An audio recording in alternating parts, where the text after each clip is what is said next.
What's going on, guys? Jake here from the Fly Fiend. Thanks for tuning back in to another fly tying tutorial. Today we're going to be tying up a Royal Olive soft hackle. Super easy, super effective little fly to swing. I'm going to fresh hook in the vise and we're going to get right in this tutorial. My preferred hook I like to tie this fly on is a Hen's BL554.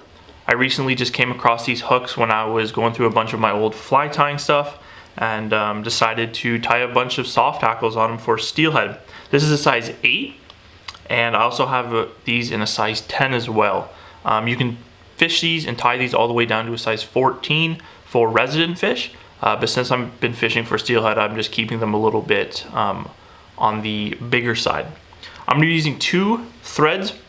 The first one and the main thread we're going to be using is UTC 70 denier in olive. And the second thread for our little hotspot is going to be UTC 70 denier in fluorescent orange. I'm going to start off with my UTC 70 in olive. And I'm going to start my thread right behind that eye. I'm just going to get a couple nice thread wraps down, cut out my tag end. And I'm just going to take some thread wraps down this body to where the hook barb would be on a barbed hook. The first material we're going to tie in is our tail. And for a tail, I'm just going to be using some saddle hackle. And I'm actually going to strip about 4 to 5 pieces down where they get a little bit longer and straight. And this is some saddle hackle in fluorescent orange as well. So I'm just going to tie that in.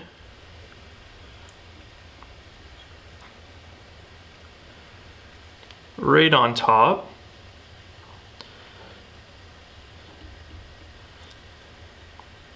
Just bring my thread up with those butts. Tie that all down.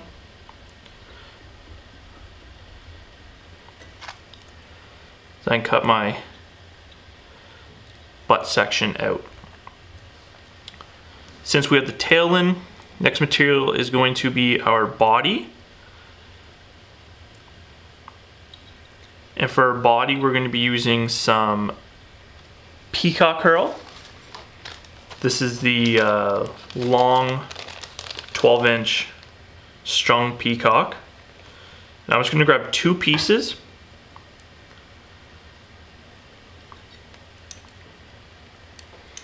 Tie these in on the side of the shank facing towards me.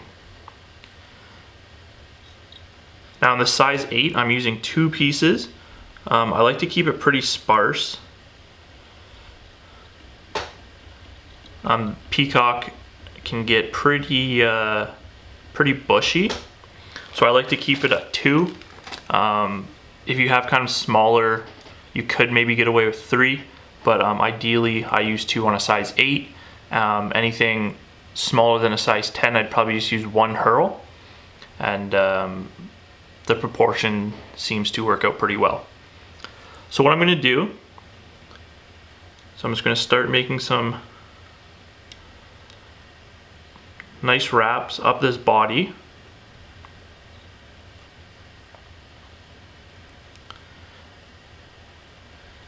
I'm actually leaving a little bit of a gap in between each wrap.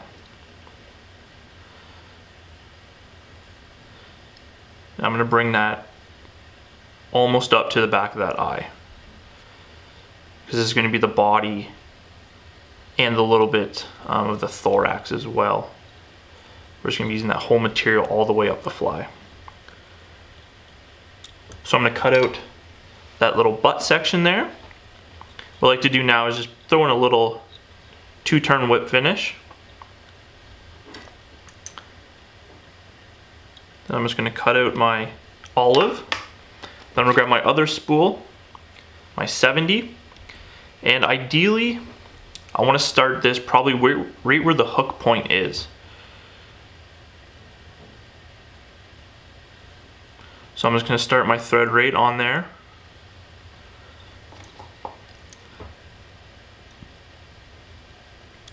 And make sure you back wrap over that your little tag end, or you're just gonna have your thread just falling out. So I like to put a little hot spot in here, kind of like you would see on a dry fly, the Royal Wolf dry fly.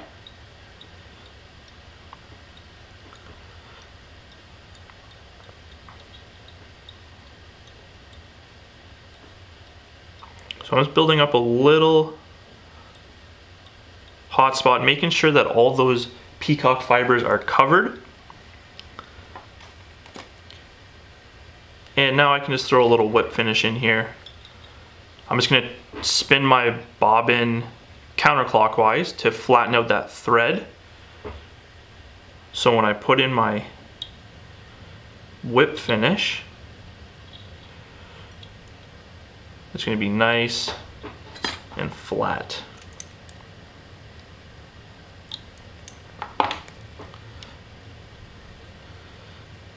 So at this point, I'm gonna grab a little bit of UV curing fly resin. This is in a thin. I like to just put a little dab on a piece of cardboard.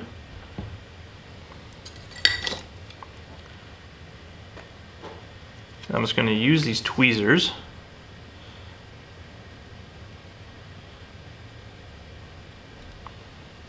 And I'm just gonna coat that thread base there.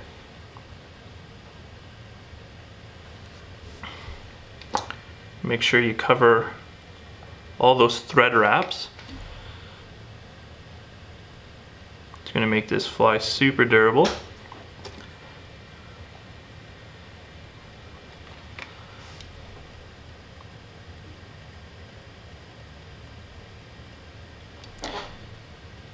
And if you follow me on Instagram, my original post, I actually used the Golf UV resin in fluorescent orange.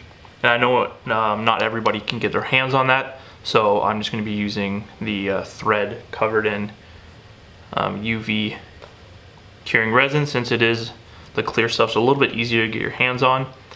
But if you do have the colored resin, you can definitely use that.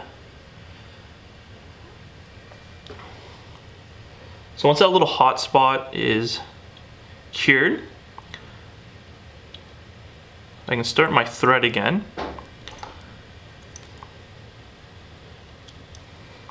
And the reason why I take my thread out is just so it's a little bit easier to tie in that hot spot. It's kind of hard having two bobbins swinging around to tie in that hot spot. And if you're using UV curing resin, you can spin your vise and kind of get it all smooth around there. So that's if you have a bomb cradle, you could use that as well. I just find it a little bit easier just to throw a couple whip finishes in there and snip it out. So for the soft hackle section of this fly, I'm just going to be using a Hungarian partridge in olive, and I've picked this feather up near the shoulder area. So I'm just prepping this right now. Just going to strip the fuzzy part off the bottom. I'm just going to create a little tie-in anchor.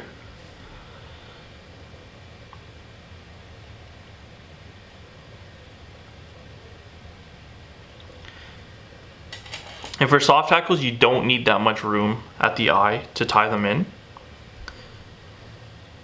because you end up back wrapping over the fibers to make it a lot more durable. So I'm just going to pull this feather up, and I can just start wrapping it in.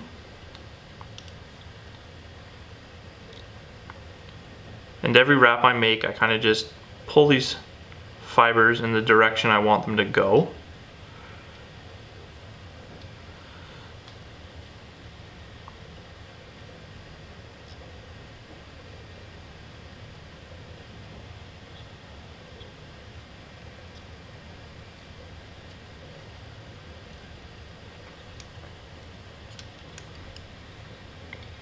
Then I can just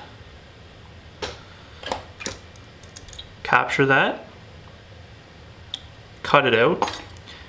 If you have any fibers like this, you can just use your fingers, pull them back, then just make some nice wraps in there.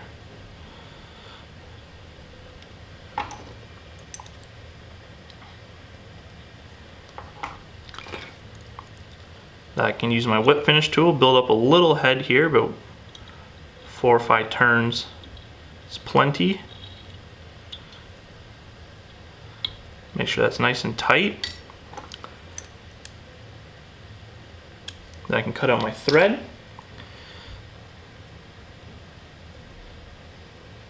So ideally you want to put in about two wraps, 1.5 wraps of soft hackle.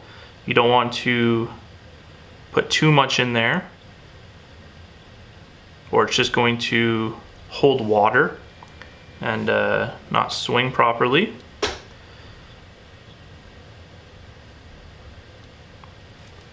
Now I'm just going to get a little bit more of that UV fly resin,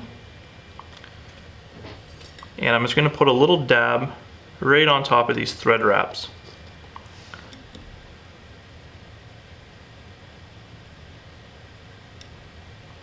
That's just going to ensure those aren't going to rip out on me. Cure that up.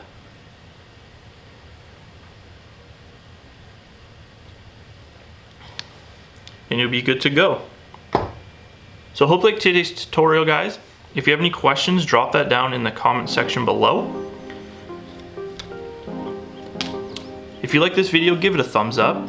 Subscribe to the channel if you haven't yet. If you want to check out all my flies, you can check that out at theflyfiend.com. Also have some products on there as well. Thanks a lot again for watching, guys. We'll see you in the next tutorial.